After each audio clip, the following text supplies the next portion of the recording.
The best advice comes from people who don't give advice. Matthew McConaughey said that. So let's talk about giving advice. We all have that friend or family member. Their life's a bit of a mess. They're constantly embroiled in some sort of drama, and they come to you for advice. Do you give it? This is a difficult position to be in because you want to help, but you're reluctant to, give advice. Which is almost comical if you think about it, because so often we don't even have solutions to our own problems, yet we never seem to run out of solutions for other people. I'd love to say that when this situation happens, I resist the temptation to interject. But I'm a fixer. My knee-jerk reaction is to help. But it's not the best reaction. Maybe the better tactic would be just to listen intently, let the person talk it out while saying nothing. And maybe when we offer advice, it isn't even about helping the other person as much as it is about making ourselves feel better. We feed ourselves this narrative that we actually have a clue about what's going on. And if there's one thing I've come to realize at this age, it's that I'm not sure what the hell's going on anymore. Any foundations I've built upon absolute certainty are shaky at best. My philosophy these days can best be expressed in the words of the poet John Keats. I am certain of nothing but the holiness of the heart's affection and the truth of the imagination. Yeah, I just dropped some Keats on you. You're welcome. But sometimes, despite my best effort, I fail miserably at keeping my mouth shut, and I offer my thoughts and suggestions. This recent scenario did two things. It retaught me the lesson about giving advice, and it led me to ask the question, do people really want help, or do they simply want to be heard? Parker J. Palmer, an American author and educator, suggests the latter in a piece he wrote called My Misgivings About Advice. In it, Palmer wrote, "The human soul doesn't want to be advised or fixed or saved. It simply wants to be witnessed, to be seen, heard, and companioned exactly as it is." If this is true, that people don't really want to be healed or saved, how do you explain the fact that there are over 85,000 self-help books in publication today? That's 3 times the amount that were published just a decade ago. These numbers don't even account for the amount of podcasts, YouTube channels, and alternative education sources like online courses and seminars. Palmer's assertion gets some further backup by one of the biggest names in the motivation and self-help business, Tony Robbins. Robbins has stated that most people who buy self-help books rarely finish them. In fact, less than 10% ever read past the first chapter. I've got several self-help books in my collection.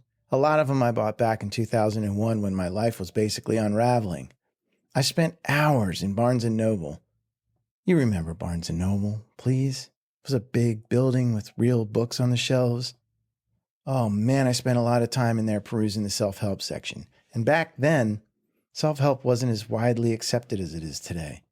To be honest, I was embarrassed. I felt like a failure, like I had to go buy a book to teach me how to manage my own life or discover who I was.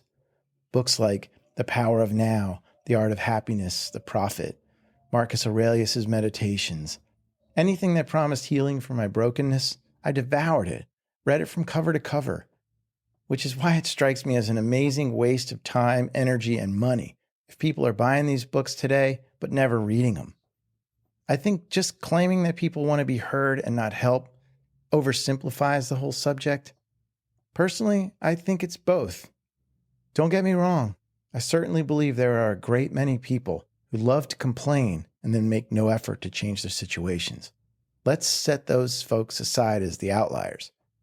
Let's look at the people purchasing one of those 85,000 books. Because if the market for self-help material is so vigorous, but the people aren't reading past chapter 1, maybe it's not that they don't want to be healed or saved. Maybe the delivery method is just ineffective. I don't know. I'm not an expert on self-help. But I'm curious, because after the past 2 years of the pandemic, I know several people desperate for a respite from the madness that's overtaken our communities, looking to find some mental clarity and greater meaning from their jobs, relationships, and life in general. I have these conversations on a daily basis. I'm searching too. And while we may not know exactly what it looks like to each one of us, or how to find it just yet, we're asking the questions and searching for different answers than the ones we've been given. Like work your entire life away until you reach an age where you're too old to do anything. But here's the problem. A lot of people today, they just don't have the time or the energy to devote to such a process. The distractions surrounding us make it easy to put things off and not read chapter 2. Jonathan Haidt, a social psychologist and professor at New York University, calls it the exhausted majority. Millions of people are simply exhausted from the discourse and uncertainty of the last 5 years. The current hustle culture would chastise mental clarity and meaning as nonsense. If you're not familiar with hustle culture, it's a toxic niche within the self-help world. The rise and grind culture, as it's known, fuels itself on the notion that no matter how hard you're working, it's just not hard enough. Idleness is the devil, and billionaire CEOs are the gods. It's way over the top if you ask me, but I'm not here to bash on people for working hard. I applaud a strong work ethic, and I'm sure the approach will work for some, but is it sustainable? And what kind of person are you becoming in the process? What kind of community will we have when a bunch of sleep-deprived grinders intent on chewing up the competition rage through suburbia in maxed-out Teslas?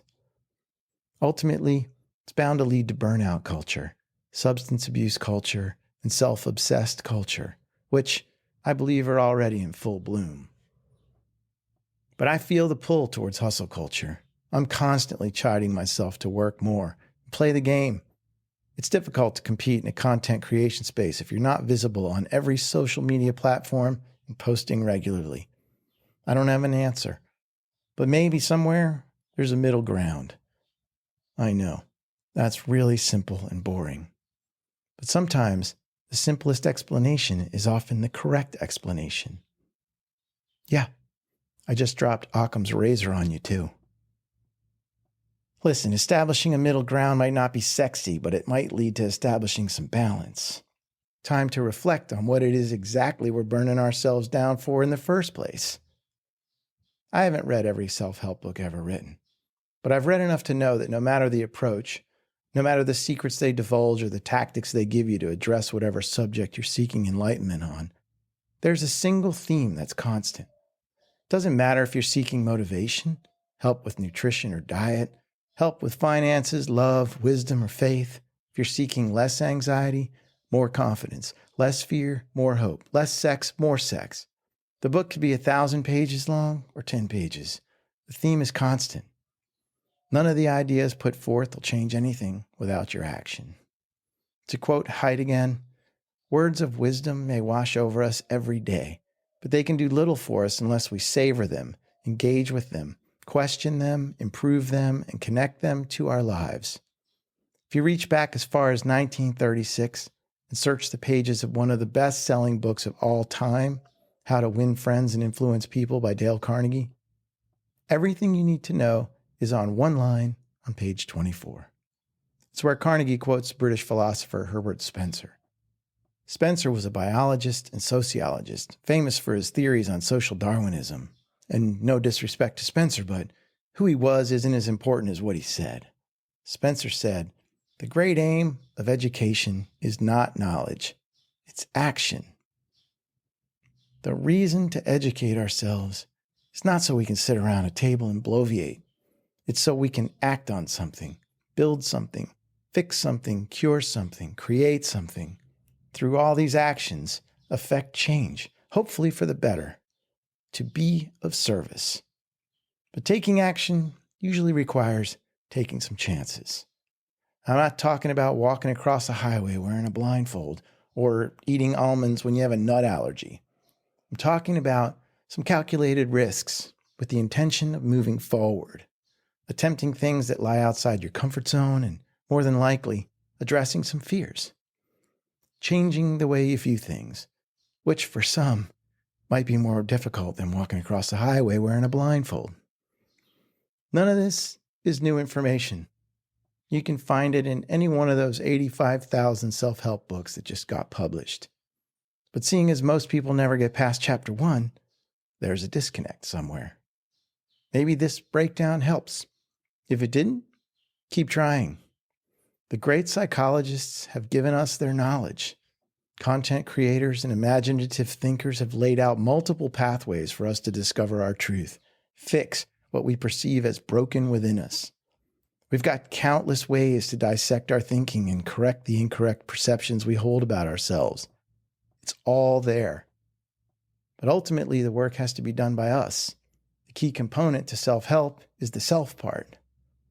And whatever you choose will be hard at first. Most things outside our comfort zone will be uncomfortable. I still wrestle with fear on a daily basis. But it's not the fear of my youth. It's not because I worry people aren't going to like me or my voice or my art. My fear is that this time next year, I'll be in the exact same place I am right now. A wasted year. If my younger self came to my current self seeking advice, my first instinct would be to decline. Then, after some consideration, I'd say this: take the calculated risks, trust your instincts, swing for the fences, reach for the stars, and every other cliched platitude you can think of if that moves you forward. But whatever you do, don't stand still longer than you need to. Once you lock onto something that works, no matter how small, take a step forward. Hell, read a self-help book if you have to, but remember, the best advice comes from people who don't give advice. Hey, thanks for listening. Make sure you come back next week. You're going to want to hear my conversation with Emmy Award-winning producer, director, and editor, Mark Stepp. He's responsible for some of VH1's Behind the Music's most iconic episodes. And if you've ever watched the Academy Awards, the Super Bowl halftime show, or most recently the SpaceX launch, you've seen Mark's work. He wasn't going to not play. The guy was a professional, and he understood that people paid a lot of money to be that, and that people, there was a lot at stake at that, and it actually worked out perfectly. I mean, it's still to me the quintessential halftime show that has ever been. If you like what you're hearing, follow the show, tell your friends, because we don't go anywhere without you.